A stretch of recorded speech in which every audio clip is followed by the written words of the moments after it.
श्री शिवाय नमस्तुभ्यम हर हर महादेव। स्वागत है आपका हमारे चैनल एस्ट्रो ओम पर। दोस्तों, आप सभी लोग जानते हैं कि 4 जुलाई 2024 गुरुवार को है मासिक शिवरात्रि। इसीलिए दोस्तों, आप लोगों को इस दिन पंडित जी द्वारा बताया गया अपनी अभी की ही समर्पण कथा में एक लोटा जल वाला जो उपाय है जरूर करना चाहिए। और दोस्तों, बहुत सारे लोगों ने तो यह वाला उपाय करना भी शुरू कर दिया है, पर बहुत सारे लोगों को उपाय समझ नहीं आया है, जिस कारणवश वह अभी तक यह वाला उपाय नहीं कर पाए हैं। तो इस वीडियो आप लोगों को हम 4 जुलाई, जिस दिन जुलाई महीने का पहला गुरुवार है, इस दिन आप लोगों को एक लोटा जल वाला उपाय जरूर करना चाहिए, जो कि पंडित जी ने अपनी अभी की ही समर्पण कथा में यहां पर बताया हुआ है। तो चलिए दोस्तों, उपाय को शुरू करते हैं। देखिए, यह दिन इतना खास होता है, इतना महत्वपूर्ण होता है। देखा गया है कभी कभी बड़े पूजा पाठ अनुष्ठान से जो मनोकामना पूर्ण नहीं होती है, वह गुरुवार के दिन एक छोटे से उपाय करने से ही आपकी मनोकामना पूर्ण हो जाती है। और बहुत सारे लोगों ने इस उपाय को किया भी है और उनको इस उपाय को करने का फल भी जरूर मिला है। अगर आप लोग भी इस उपाय को गुरुवार के दिन करना चाहते हैं, तो आप इस उपाय को पहले अच्छे से समझ लेना, सुन लेना, उसके बाद करना। आपको इस उपाय का फल जरूर मिलेगा। और इस उपाय को करने से आपके घर में चाहे किसी भी प्रकार की दुख और समस्या क्यों ना चल रही हो, आपको उसका कारण नहीं पता है कि भाई ये समस्या किस कारण से चल रही है। उसका कुछ भी कारण हो सकता है, जैसे पितृदोष हो सकता है या किसी भी तरह का मंगल दोष भी हो सकता है, और भी बहुत तरह के दोष होते हैं, कुछ भी हो सकता है। पर आपको इस उपाय को करने के लिए अपने दोष को पता लगाने की भी जरूरत नहीं है। गुरुवार के दिन इस एक लोटा जल वाला उपाय को आप लोगों को कर लेना है। दोस्तों, अब हम समझते हैं इस वाले उपाय को हमें किस समय है। तो सबसे पहली बात दोस्तों, हम समझते हैं कि ये एक लोटा जल वाला उपाय करना किसको है। तो देखिए, यहां पर सीधी सी बात है कि ये एक लोटा जल वाला जो उपाय है, ये किस लिए किया जा रहा है। यह मनोकामना को पूर्ण करने के लिए किया जा रहा है, या आपके जीवन में जो दुख और परेशानियां हैं उनको दूर करने के लिए किया जा रहा है, या आपका कोई बड़ा काम है जो कि नहीं हो पा रहा है, आप उसके लिए इस उपाय को कर सकते हो। तो सीधी सी बात है कि आप अपनी किसी भी प्रकार की मनोकामना के लिए इस वाले उपाय को कर सकते हो। तो यह उपाय वह व्यक्ति कर सकता है जिस व्यक्ति को अपनी किसी भी प्रकार की मनोकामना भगवान शिव जी से पूर्ण करवानी हो। और अगर कोई भी माताएं बहनें जो है अपने घर की सुख और शांति के लिए, घर में धन समृद्धि को बढ़ाने के लिए वाला उपाय करना चाहती हैं, तो घर की जो बड़ी माताएं बहनें होंगी, घर की लक्ष्मी होती हैं। और जब घर की लक्ष्मी कोई उपाय करती है तो उसका फल ही बहुत जल्दी मिल जाता है और बहुत बड़ा होकर मिलता है। अन्यथा इस उपाय को कोई भी व्यक्ति कर सकता है, चाहे वह बड़ा हो, चाहे वह छोटा हो, चाहे वह बच्चा हो। जिस व्यक्ति को ये एक लोटा जल वाला उपाय समझ आ गया, वह व्यक्ति इस एक लोटा जल वाला उपाय को गुरुवार के दिन जरूर करें, क्योंकि उसको इस उपाय को फल बहुत ही जल्दी मिल जाएगा। क्योंकि गुरुवार के दिन भगवान शिव जी आसानी से प्रसन्न हो जाते हैं। तो आइए अब हम समझते हैं कि इस एक लोटा जल वाला उपाय को आपको करना कैसे है, और इस उपाय को करने का जो समय है वो क्या है। तो देखिए, इस गुरुवार के दिन किए जाने वाले ये एक लोटा जल वाला जो उपाय है, यह मुख्य रूप से सुबह के समय होगा। किस समय होगा? सुबह के समय होगा। आपको कोशिश यही करनी है कि सुबह के समय हम इस एक लोटा जल वाला उपाय को कर ले। पर किसी अगर आप सुबह इस उपाय को ना कर पाओ, आपको कहीं काम से जाना हो या किसी और काम की वजह से आप उपाय को ना कर पाओ, तो आपके पास फिर दूसरा मौका रहेगा, जो कि शाम के समय का रहेगा, प्रदोष काल का रहेगा। अब भाई, प्रदोष काल का समय भी एक बहुत ही लोगों के मन में प्रश्न बन जाता है कि भाई यह समय होता कब है। हम आपको बता दें, प्रदोष काल का जो एक समय होता है, शाम का समय, वो होता है शाम के 6 बजे कर शाम के 7 बजे के बीच का। इस समय के बीच में आप उपाय को करेंगे तो आपको उस उपाय का जरूर फल मिलेगा। तो शाम के 6 बजे से लेकर शाम के 7 बजे के बीच में आप लोग इस एक लोटा जल वाला उपाय को कर सकते हो। तो भैया, बहुत सारे लोग यहाँ पर ये प्रश्न भी जरूर करेंगे कि भाई हम तो नौकरी पे जाते हैं, हम अपनी ड्यूटी पे जाते हैं और आने में हमें देर हो जाती है, तो उस जगह पर हमें क्या करना चाहिए।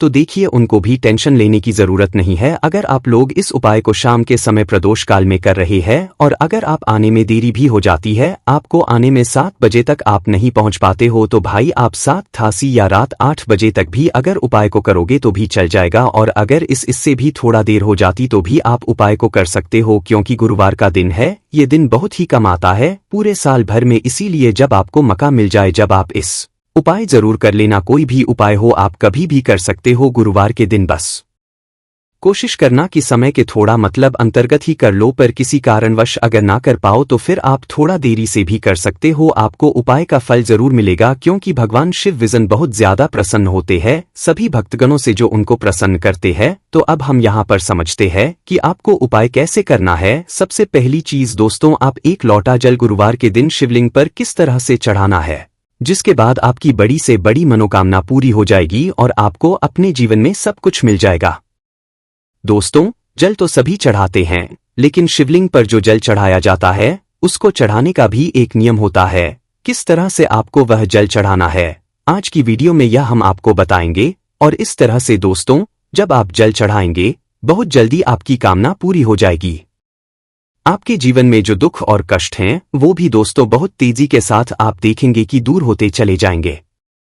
तो दोस्तों, अगर आप भी अपने जीवन में सब कुछ हार चुके हैं या आपको लगता है कि अब आपके जीवन में कुछ भी अच्छा नहीं होने वाला है या अच्छा नहीं होने की सारी उम्मीद है दोस्तों, अगर आपके पास समाप्त हो चुकी हैं, खत्म हो चुकी हैं, तो दोस्तों आपको यह एक लोटा जल का उपाय करना है। बस इसके आप देखेंगे कि बहुत बड़ा बदलाव आपके जीवन में आएगा। दोस्तों, जब व्यक्ति हर तरफ से हार जाता है, हर जगह से उसे निराशा मिलने लगती है और उसे अपने ही पराये लगने लगते हैं, तब दोस्तों व्यक्ति को महादेव की शरण में जरूर जाना चाहिए, क्योंकि महादेव ही एक ऐसे देवता हैं जो कि अपने भक्त की बड़ी से बड़ी मनोकामना को भी बहुत जल्द ही पूरा कर देते हैं। और महादेव की शरण में जो भक्त जाता है कभी देव उसे खाली हाथ नहीं लौटने देते हैं। अपने उस भक्त की जरा सी पूजा से प्रसन्न होकर अपने उस भक्त के जीवन के हर दुख को वो हर लेते हैं, हर संकट को वो दूर कर देते हैं।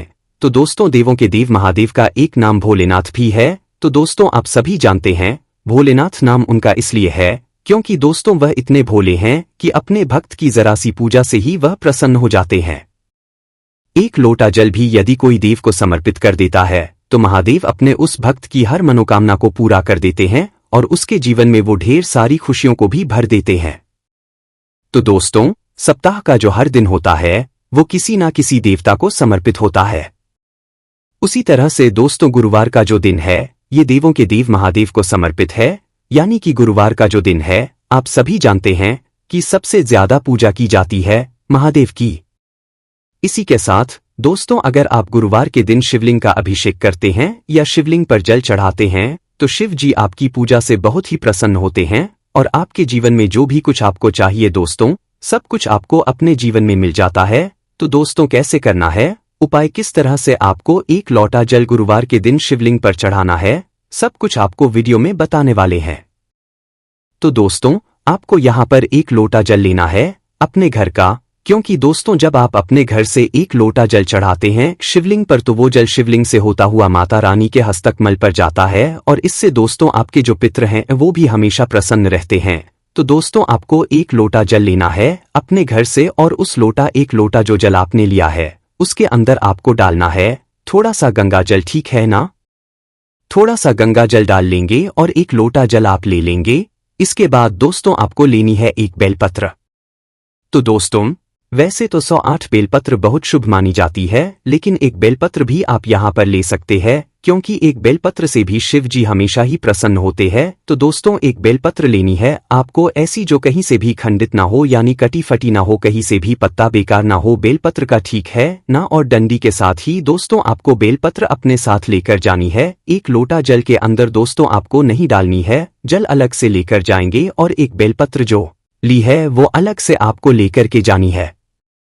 महादेव के मंदिर में आपके घर के आसपास जहां पर भी शिव जी का मंदिर हो वहां पर दोस्तों आपको जाना है और सबसे पहले दोस्तों आपको क्या करना है, जो जल आप लेकर के गए हैं अपने घर से वो जल आपको शिवलिंग पर चढ़ाना है। और चढ़ाते समय जब आप शिवलिंग पर जल चढ़ाएंगे तो फेस किधर होना चाहिए, आपका उत्तर दिशा की तरफ दोस्तों आपका फेस होना चाहिए।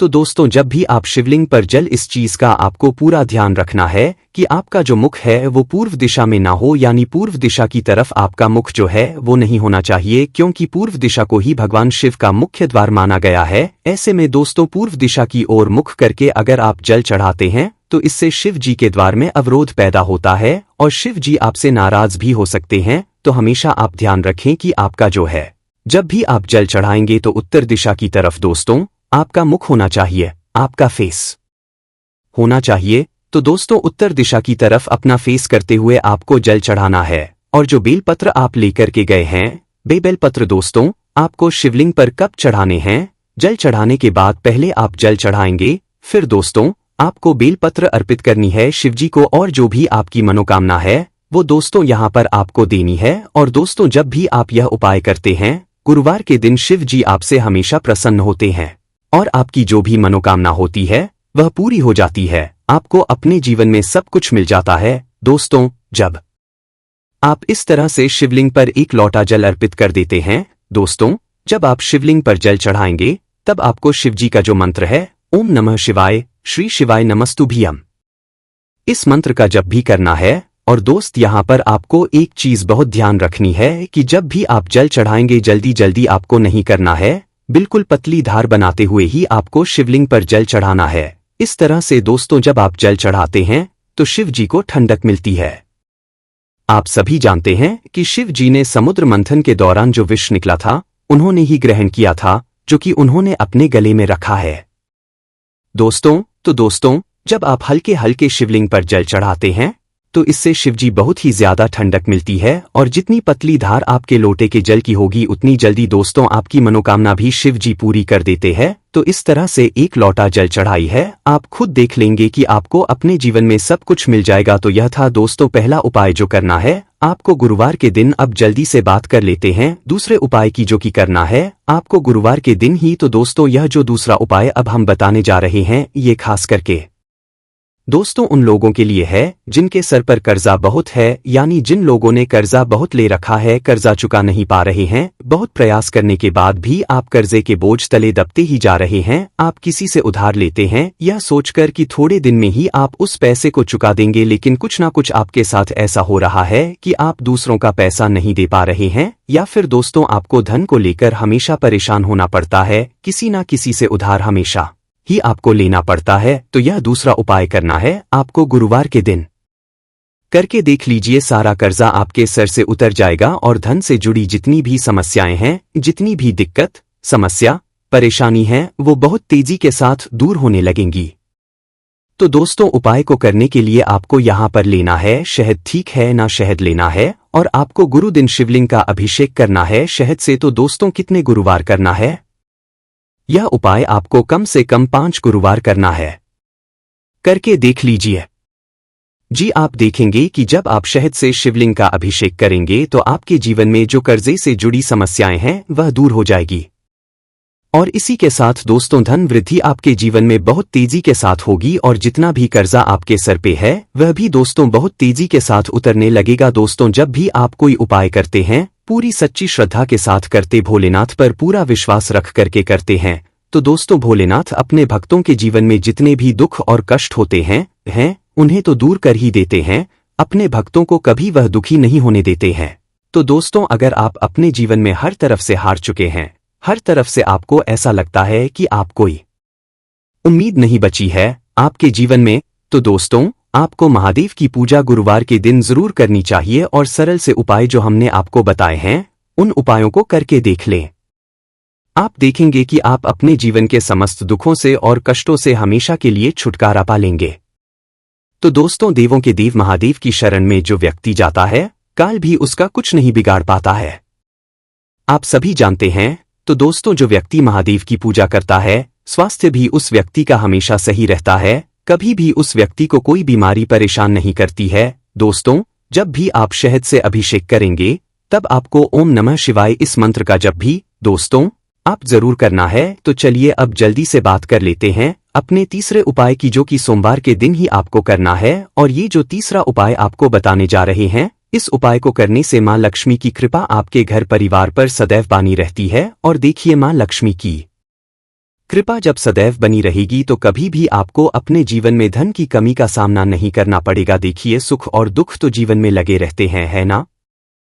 लेकिन दुख कब बढ़ जाता है जब व्यक्ति के पास धन नहीं होता है, ना क्योंकि अगर व्यक्ति के पास पैसा है तो अगर उसका स्वास्थ्य ठीक नहीं है या कोई छोटा मोटा दुख जीवन में आ भी गया है ना तो हमें लगता है कि हाँ चलो हमारे पास पैसा है, हम डॉक्टर को दिखा सकते हैं, कुछ भी कर सकते है ना। लेकिन अगर पैसा ही नहीं है ना तो हम अपना इलाज तक एफर्ट नहीं कर सकते, इलाज तक नहीं करवा पाते हैं। जब व्यक्ति के पास पैसा नहीं होता है तो इससे अंदाजा लगा सकते कि पैसा कहते हैं सब कुछ नहीं होता है, लेकिन ऐसा नहीं है, पैसा कुछ भी नहीं होता है, पैसा बहुत जरूरी होता है। तो देखिए करना क्या है आपको। सोमवार वाले दिन आपको पक्षियों को कुछ ना कुछ खाने के लिए जरूर देना है। आप कहाँ पर देंगे? देखिए इसे आप अपनी छत पर भी दे सकते हैं। अब बहुत सारे लोग क्या करते हैं कि पक्षियों के लिए छत पर दाना तो डालते हैं लेकिन वहां साफ सफाई नहीं करते हैं। उससे क्या क्या होता है कि राहु एक्टिव हो जाता है और फिर बहुत सारी चीजें जो हैं वो जीवन में बिगड़ने लगती हैं। तो आप अपनी छत भी पक्षियों को दाना दे सकते हैं। बस ध्यान ये रहे कि कभी भी पक्षियों की जो होती है ना वो आपके छत पर ना हो, हमेशा साफ सफाई करते रहे। आप ये पक्षियों को दाना किसी बाहर भी जाकर दे सकते हैं। कोई पेड़ आदि है आपके घर के आसपास, कोई बगीचा है वहां पर भी दे सकते हैं। इस दिन आप पक्षियों की सेवा जरूर करें, उनके लिए पानी की व्यवस्था जरूर करें, क्योंकि इससे क्या होता है कि श्री हरि विष्णु आपसे बहुत जल्दी होते हैं और श्री हरि विष्णु प्रसन्न हो गए तो माँ लक्ष्मी तो प्रसन्न होती ही होती है। तो यह इतना उत्तम उपाय है ना कि गुरुवार के दिन यह जो उपाय है ना यह सबसे उत्तम माना जाता है। साथ ही साथ अगर आपके घर के द्वार पर इस दिन कोई भी आए कुछ भी आपसे मांगने, कोई भी जरूरतमंद व्यक्ति हो, कोई गाय हो, कोई कुत्ता हो, उसे कभी भी खाली हाथ ना जाने दे है ना। अगर कोई भी पशु आता है उसे खाने के लिए दे। कोई जरूरतमंद अगर व्यक्ति आपके घर पर आ रहा है तो उसकी मदद भी आप इस दिन जरूर करें। बाकी दोस्तों अगर इस उपाय को करने में आपको कोई भी दिक्कत, समस्या, परेशानी आती है तो उसे आप हमसे कमेंट करके पूछ सकते हैं। श्री शिवाय नमस्तुभ्यम। हर हर महादेव।